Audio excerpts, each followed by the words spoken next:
Maria wiped the sweat from her forehead as she rushed between tables at the fancy Meridian Country Club. Her feet ached from standing for 12 hours straight, but she couldn't afford to slow down. The lunch rush was always crazy, and these rich folks didn't like waiting for their food. She had been working at this place for 3 long years. 3 years of carrying heavy trays, cleaning up spills, and pretending to smile when customers snapped their fingers at her like she was a dog. Some days she felt completely invisible. People would talk right over her, discussing their business deals and family problems as if she wasn't even there. The country club was the kind of place where everything cost more than most people made in a week. The marble floors sparkled under crystal chandeliers that probably cost more than her yearly salary. Rich leather chairs surrounded polished wooden tables, and fresh flowers were replaced every single day. It was beautiful, but Maria knew she would never belong in this world. At 28 years old, she had calluses on her hands from years of hard work. Her uniform was always perfectly pressed, even though she had to wash and iron it herself every night. She needed this job desperately. Her younger brother was in college, and her mother's medical bills kept piling up. Every dollar she earned went straight to keeping her family afloat. But there was something in this fancy club that caught her attention every single day. In the corner of the main dining room sat a gorgeous black piano. It was huge and shiny, with keys that looked like they had barely been touched. Most of the time, it just sat there like an expensive decoration, reflecting the light from those fancy chandeliers above. The club members would walk past it without even glancing in its direction. To them, it was just another piece of furniture, something to fill up space in their perfect dining room. But to Maria, that piano was like a magnet. Every time she walked by, she could feel it calling to her. What nobody knew was that Maria had a secret. Every morning she would arrive at work 1 hour early. She told her boss it was because she wanted to set up the dining room perfectly. But that wasn't the real reason. She came early because that was the only time the dining room was completely empty and quiet. During that precious hour when no one else was around, Maria would sit at that beautiful piano and play. Her fingers would dance across the keys, filling the empty room with music that seemed to come straight from her soul. She would play pieces by famous composers like Chopin and Rachmaninoff, music that was so beautiful it sometimes brought tears to her eyes. Her hands knew exactly where to go on those keys. They remembered every note, every chord, every difficult passage that she had practiced thousands of times before. These were the same hands that now carried serving trays and cleaned tables, but they used to create magic on piano keys just like these. Years ago, Maria had been a different person. She had been a music student at the city's top music school, spending hours every day practicing and studying. She had dreamed of becoming a professional pianist, of playing in concert halls and recording albums. Her teachers had told her she was gifted, that she had something special that couldn't be taught. But life had other plans for her. When her father died suddenly, leaving behind huge debts and medical bills, Maria had to make a choice. She could continue chasing her dream of becoming a professional musician, or she could find a job that would help her family survive. The choice was easy, even though it broke her heart. She left music school just 6 months before graduation. She sold her own piano to help pay for her father's funeral. She packed away her sheet music and her dreams, and she went looking for work that would put food on the table. The country club job wasn't glamorous, but it paid better than most other places.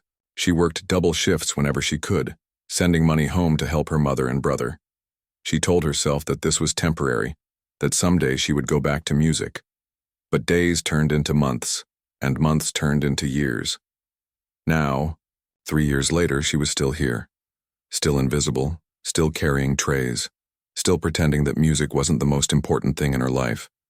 But during that quiet hour each morning, she could pretend that nothing had changed. She could close her eyes and feel like she was back in music school, back when her biggest worry was whether she could master a particularly difficult piece.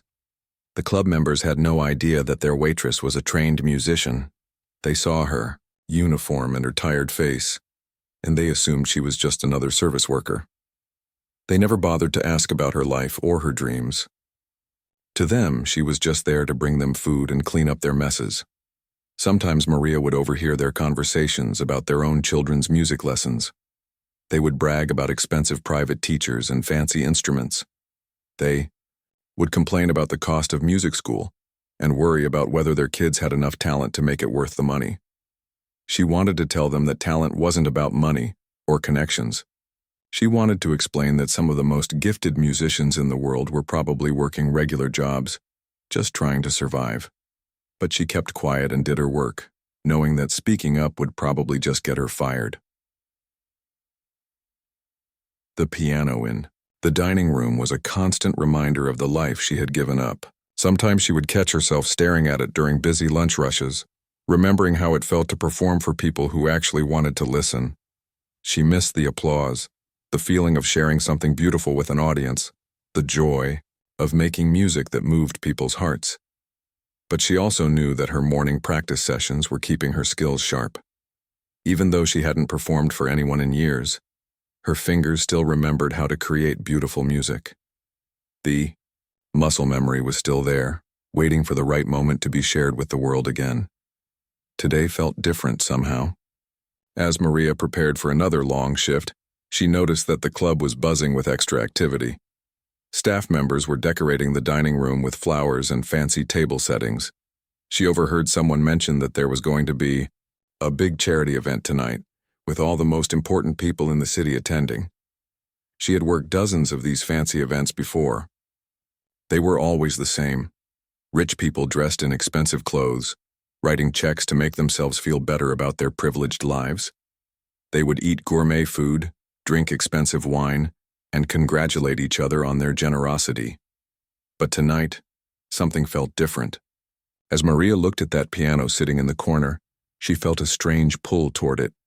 Maybe it was the stress of working so many hours, or maybe it was the frustration of hiding her true self for so long. Whatever it was, she could feel something building inside her, like a storm that had been brewing for years. She didn't know it yet, but tonight would be the night that changed everything. Tonight, that invisible waitress would finally step out of the shadows and show the world who she really was.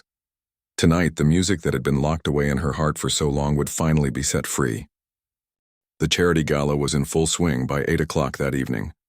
Maria had never seen the dining room look so fancy. Every table was covered with crisp white linens and decorated with expensive flower arrangements. Crystal glasses sparkled under the chandeliers, and the whole room buzzed with the chatter of the city's most powerful people. Maria moved through the crowd like a shadow, refilling wine glasses and clearing empty plates. Her feet were already sore from the long day, but she pushed through the pain. These events always meant good tips, and she needed every dollar she could get. Her brother's tuition payment was due next week, and she was still short. The guests were dressed in their finest clothes. Women wore designer gowns that probably cost more than Maria made in 6 months, and men strutted around in expensive suits. They laughed loudly at each other's jokes and name-dropped famous people they claimed to know personally. It was the same crowd she had served hundreds of times before, but tonight they seemed even more self-important than usual. Around 9 o'clock, the evening's entertainment began. The club had hired a famous pianist from New York City, someone who had played at Carnegie Hall and other prestigious venues. Maria paused in her work to listen as he took his place at the beautiful black piano she knew so well.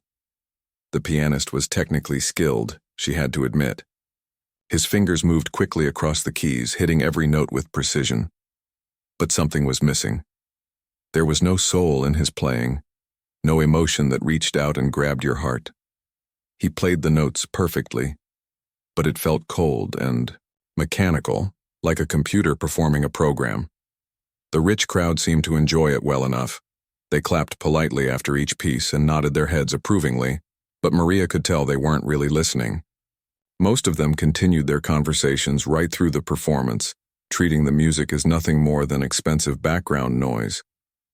After about 30 minutes, the hired pianist finished his set. He bowed briefly to the scattered applause, packed up his music, and headed for the exit. Maria watched him leave with a mixture of disappointment and frustration. Here was someone who had been given every opportunity to share beautiful music with the world, and he had wasted it on a performance that touched no one's heart. With the official entertainment over, The guests returned to their socializing.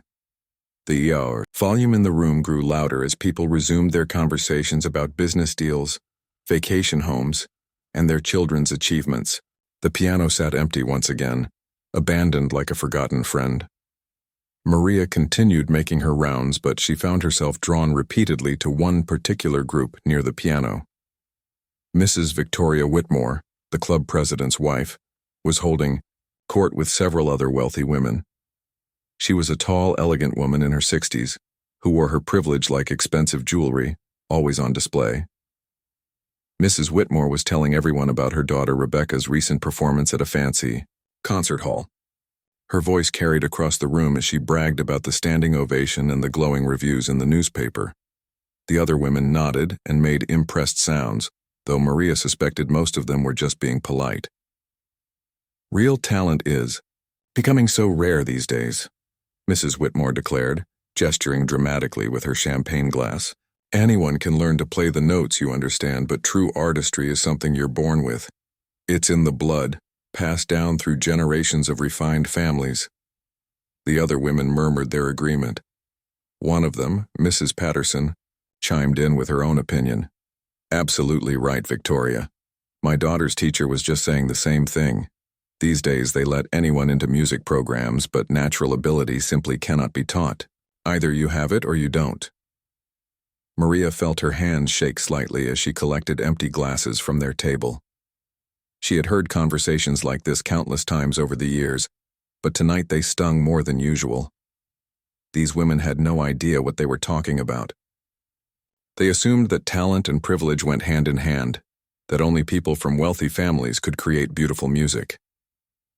Mrs. Whitmore continued her lecture, warming to her favorite subject.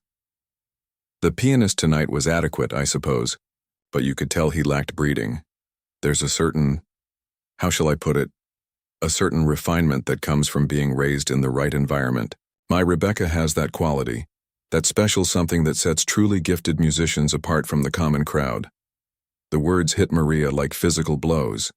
She thought about all the hours she had spent practicing in dingy practice rooms, all the sacrifices her family had made to pay for her lessons, all the dreams she had given up to keep food on the table. According to these women, none of that mattered because she hadn't been born into the right family.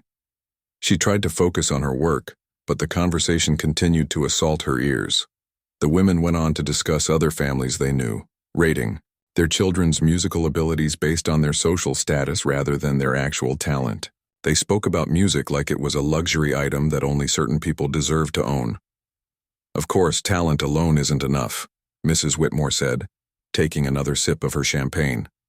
You need the right connections, the proper training, the cultural background that comes from generations of appreciation for the finer things in life. These working-class people simply don't have the sophistication necessary for true artistic expression. That was the moment something inside Maria finally snapped. She had spent 3 years listening to these people dismiss and belittle everyone who wasn't part of their exclusive club. She had bitten her tongue countless times, swallowed her pride, and pretended not to hear their ignorant comments. But, tonight, surrounded by all this talk of talent and breeding and sophistication, she couldn't take it anymore. She set down her serving tray on a nearby table with more force than necessary. Several guests looked over in surprise, unused to their invisible servant making any noise at all. Maria's heart was pounding so hard she could hear it in her ears. But she forced herself to walk steadily toward the piano. The beautiful black instrument seemed to glow under the chandeliers, calling to her just like it had every morning for the past 3 years. But this time she wasn't going to hide in the shadows. This time she was going to show these people what real talent looked like, regardless of where it came from. As she approached the piano bench, a few more heads turned in her direction. Some people looked confused, probably wondering why the waitress was walking toward the expensive instrument. Others seemed mildly annoyed, as if her presence near their precious piano was somehow inappropriate. Mrs. Whitmore noticed her approaching and frowned. "Excuse me, dear," she said in the condescending tone she used with all the staff. "The piano isn't meant to be touched. You can clean around it later." But Maria didn't stop walking. She didn't acknowledge the comment or apologize for her presence. Instead, she pulled out the piano bench and sat down, her hands hovering over the keys she knew better than her own reflection. The room didn't fall silent immediately. Most people were still engaged in their conversations, completely unaware that their evening was about to change forever. But a few guests had started to notice something unusual was happening near the piano, and they watched with growing curiosity as the waitress positioned herself like she actually knew what she was doing. Maria took a deep breath and closed her eyes. In that moment, all the noise and chatter around her faded away. The years of hiding her gift, the pain of giving up her dreams, the frustration of being invisible in a world that refused to see her, all of it crystallized into a single moment of pure determination. She was about to show them all what real talent looked like. Maria's fingers found their home on the piano keys, and for the first time in 3 years she felt complete. The familiar weight of her hands on the keyboard brought back a flood of memories from her music school days. This was where she belonged, where she had always belonged. She chose Chopin's Ballade No. 1 in G minor, a piece she had mastered years ago but never stopped loving. It was one of the most challenging pieces in the classical repertoire, full of emotion and technical difficulty, that would separate a true pianist from someone just playing notes. If she was going to make a statement, this was the piece to do it with. The first notes floated out like a whispered prayer, soft and gentle. Maria's touch on the keys was delicate, coaxing the melody from the piano rather than forcing it. Those opening measures were deceptively simple, but they required the kind of control that only came from years of serious training. At first, only a few people near the piano noticed that someone was playing. The conversations around the room continued, at full volume with guests laughing and clinking glasses. But there was something different about this music, something that made people pause mid-sentence and turn their heads toward the corner where the piano sat. Mrs. Whitmore was the first to notice that her waitress was sitting at the piano. Her face went through a series of expressions: confusion, then annoyance, then something approaching shock as she realized the girl was actually playing real music, not just banging on the keys. "What on earth does she think she's doing?" Mrs. Whitmore whispered to her friend, but even as she spoke, her voice lacked its usual authority. There was something about the music that made it difficult to maintain her outrage. Maria was completely lost in the performance now. Her eyes were closed and her body swayed gently with the rhythm of the piece. Years of muscle memory took over as her fingers navigated the complex passages with ease. Every note was exactly where it should be. Every phrase shaped with the kind of musical understanding that couldn't be faked. As the piece progressed, more heads began to turn. The melody grew more complex, more demanding, and it became impossible to ignore. Conversations began to die down as people found themselves drawn into the music despite themselves. There was something magnetic about watching this young woman transform before their eyes. The waitress they had barely noticed for 3 years was gone, replaced by someone completely different. This person at the piano moved with confidence and grace, her hands dancing across the keys like they had been born to make music. Her uniform suddenly looked like a costume she had been forced to wear, hiding her true identity from the world. Maria reached the first technically challenging section of the piece, where rapid runs of notes cascaded up and down the keyboard. Her fingers flew across the keys with breathtaking precision, each note clear and distinct even at lightning speed. This wasn't something you could learn from a few casual lessons. This was the result of years of serious study and practice. The kitchen staff had begun to emerge from behind the swinging doors, drawn by the sound of something extraordinary happening in their familiar workplace. The busboys stopped clearing tables. The other waitresses paused in their work, and even the stern head chef stood in the doorway with his mouth slightly open. By now, half the room had fallen silent. The people closest to the piano stood transfixed, unable to believe what they were witnessing. This was their invisible servant, the girl who brought them food and cleaned up their messes, playing classical music with the skill of a professional concert pianist. Maria's playing grew more intense as she moved into the heart of the piece. This was where Chopin's genius truly shone, where the melody soared and dipped like a bird in flight, carrying listeners on an emotional journey that touched something deep in their souls. Her interpretation was mature and nuanced, full of the kind of musical insight that took decades to develop. The remaining conversations in the room began to fade away completely. Even the most stubborn socializers found themselves unable to focus on anything but the music pouring from that piano. There was something raw and honest about this performance that made the earlier hired pianist seem like a pale imitation of the real thing. Mrs. Whitmore's group stood frozen near their table, their earlier words about talent and breeding hanging in the air like an uncomfortable accusation. The woman who had spoken so confidently about natural ability and proper background was watching a waitress outplay professional musicians with apparent ease. Maria's face showed the strain of the technical passages, but there was also pure joy written across her features. This was what she had been born to do, what she had sacrificed for her family's sake. Every note that poured from the piano carried 3 years of suppressed emotion, of dreams deferred and talents hidden away. The piece built toward its climactic moment, where Chopin demanded everything from the performer: technical skill, emotional depth, and physical endurance, all combined into a few minutes of pure musical magic. Maria's whole body was involved now, her shoulders and arms working in perfect coordination to produce the powerful sweeping chords that made the piano sing. Some of the guests had moved closer to the piano, drawn by the magnetic pull of truly great music.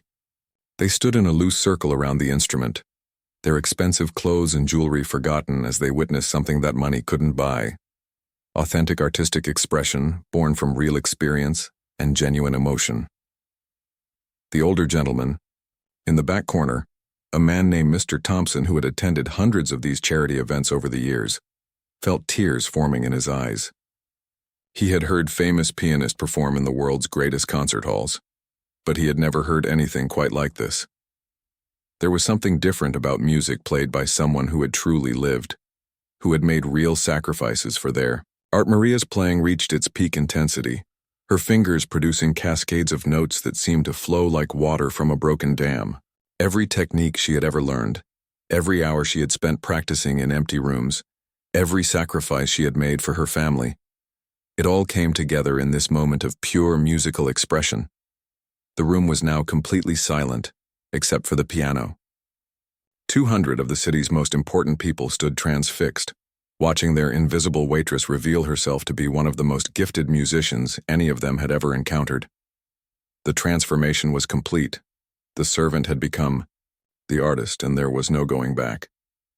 As Maria approached the final section of the piece, she opened her eyes for the first time since she had begun playing.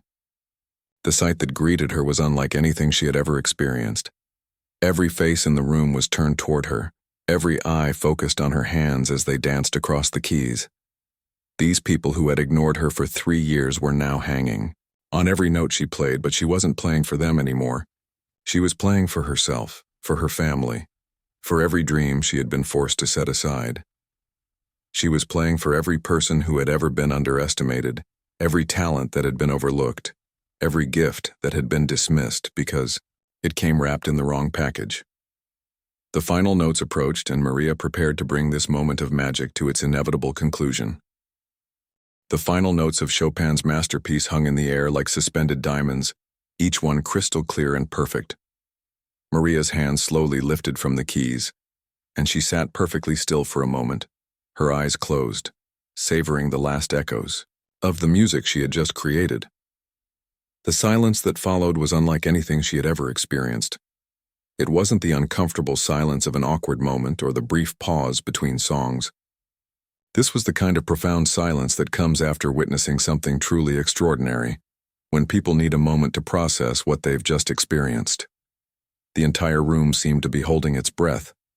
Maria opened her eyes and looked out at the crowd for the first time since she had begun playing.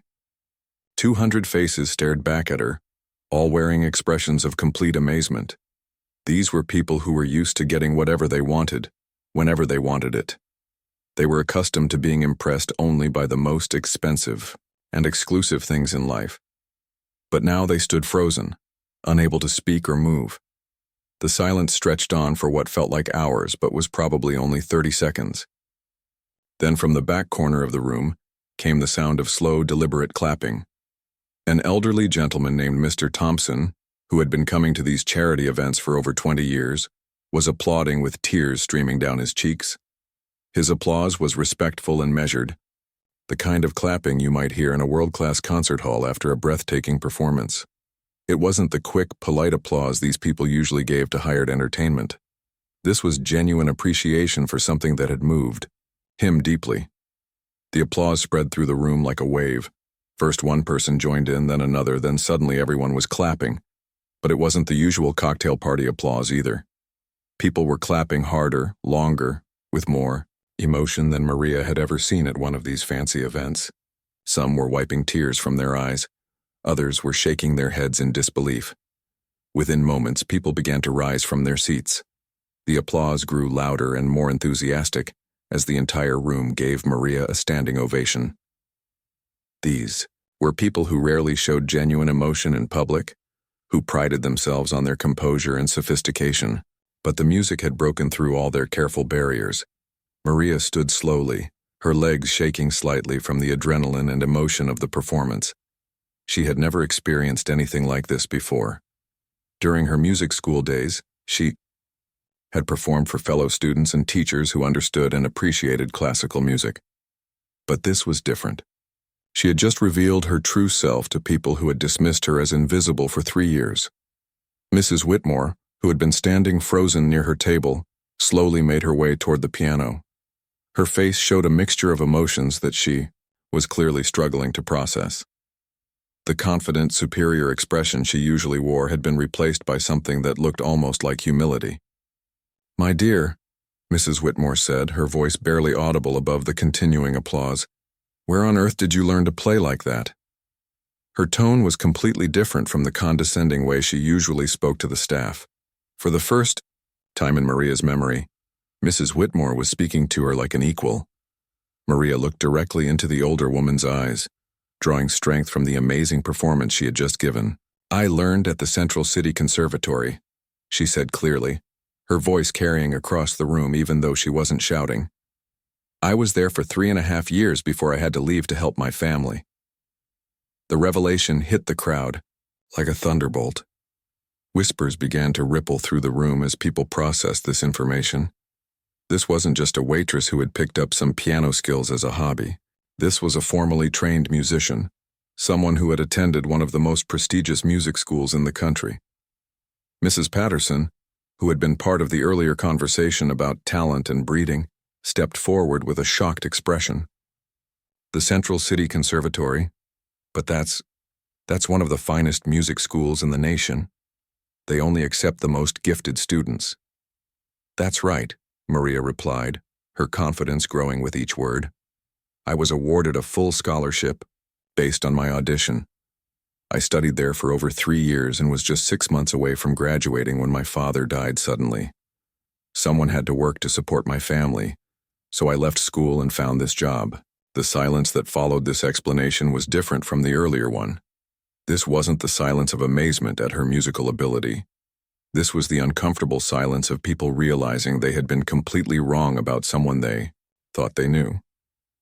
Many of the guests began to shift uncomfortably, suddenly remembering all the times they had snapped their fingers at Maria, all the conversations they had held right in front of her as if she wasn't there, all the assumptions they had made about her intelligence and background based on her job. Mr. Rodriguez, a wealthy businessman who owned several restaurants in the city, pushed through the crowd to reach the piano. "Miss, I owe you an apology," he said, his face red with embarrassment. "I've been coming here for 2 years and I'm ashamed to say I never even asked your name or showed you basic courtesy. After hearing you play tonight, I realize I've been in the presence of extraordinary talent without even knowing it." His words seemed to open the floodgates for others. More people began to approach the piano, offering their own apologies and expressing their amazement at Maria's performance.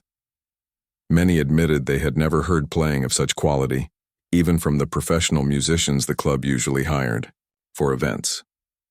Dr. Catherine Williams, a prominent figure in the city's arts community, made her way to the front of the crowd. "Maria, I sit on the board of the City Symphony Orchestra," she said, her eyes bright with excitement. "Would you be willing to audition for us? We have several openings coming up, and after what I just heard, I think you'd be a perfect fit. Maria felt her heart skip a beat. The City Symphony was one of the most respected orchestras in the region. Playing with them had been one of her biggest dreams back in music school. I would love that opportunity, she managed to say, her voice catching slightly with emotion. But it was Mrs. Whitmore who provided the biggest surprise of the evening. The woman who had spent the earlier part of the night lecturing about talent and breeding stepped closer to Maria, her expression completely transformed. Maria, I owe you more than just an apology, she said, her voice shaking slightly. Everything I said earlier about talent and background was wrong, and I'm deeply ashamed of my ignorance. You've just given us a gift that none of us deserved, and I want to make it right. She paused, taking a deep breath before continuing. I'd like to organize a benefit concert featuring your performance, with all proceeds going toward completing your music education. It's the least I can do to make up for the years we've wasted not recognizing the treasure that was right in front of us. The crowd erupted in approval, with many people immediately pledging their support for the idea. Phone numbers were exchanged, business cards were passed around, and Maria found herself at the center of a whirlwind of opportunities she had never dared to dream possible. As the evening wound down and the crowd began to disperse, Maria remained at the piano, overwhelmed by everything that had happened. In the span of one performance, her entire life had changed. The invisible waitress was invisible no more. The next morning, Maria woke up in her tiny apartment wondering if the entire evening had been a dream. Her phone had been buzzing all night with messages and calls from people she had served for years, but who had never spoken to her as anything more than hired help. Now they were calling her by name, asking about her story, and offering opportunities she had only imagined in her wildest dreams. The first call came from Dr. Williams at 7 in the morning. The symphony conductor wanted to schedule an audition for the following week. Maria sat on the edge of her bed, still in her pajamas, trying to process the fact that she was actually talking to someone from the City Symphony Orchestra about joining their ranks. By the time she arrived at work that morning, everything had changed. The other staff members looked at her differently, with a mixture of amazement and newfound respect.